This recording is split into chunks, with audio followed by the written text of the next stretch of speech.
रौनक बेटा, एक बात बताओ, मेरा दोस्त बोल रहा था कि उसकी इनकम इस साल 15 लाख हो सकती है, तो उसको 12 लाख छोड़ के 3 लाख पर ही इनकम टैक्स देना पड़ेगा।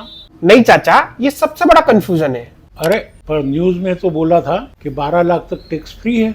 बिल्कुल सही बोला था, लेकिन एक कंडीशन के साथ। 12 लाख की एग्जेम्पशन तभी मिलती है जब इनकम 12 लाख तक हो। 12 लाख से ज्यादा हो गई तो फिर एग्जेम्पशन पूरी खत्म हो जाती है, यानी आपको 4 लाख से टैक्स देना पड़ेगा। अरे बाप रे, फिर तो गेम ही पलट गया। देखो, स्लेब सिंपल लैंग्वेज में समझाता हूं। अगर आपकी इनकम 0 से 4 लाख तक है तो आपको 0 टैक्स लगेगा। अगर आपकी इनकम 4 लाख से 8 लाख तक है तो आपको 5% यानी 20,000 टैक्स देना पड़ेगा। अगर आपकी इनकम 8 लाख से 12 लाख है तो आपको 10% यानी 40,000 रुपए टैक्स देना पड़ेगा। और आपके केस में तो आपकी फ्रेंड की इनकम है 15 लाख, यानी 12 लाख से 15 लाख के बीच में लगेगा 15%, जो कि होगा 45,000 रुपए। तो टोटल टैक्स हुआ 1,05,000। और इस टैक्स पे लगेगा एजुकेशन सेस, जो कि होता है 4%, यानी कितना हुआ 1,09,200 रुपए टोटल टैक्स लगेगा। अरे इसका मतलब जो लोग बोल रहे थे कि सिर्फ 3 लाख पर ही टैक्स लगेगा, तो क्या वो आधा अधूरा ज्ञान है? बिल्कुल चाचा, टैक्स प्लानिंग अलाउड है, बट आधा अधूरा ज्ञान और खतरनाक होता है। यह था हमारा एक प्रयास टैक्स को सिंपल भाषा में समझाने का।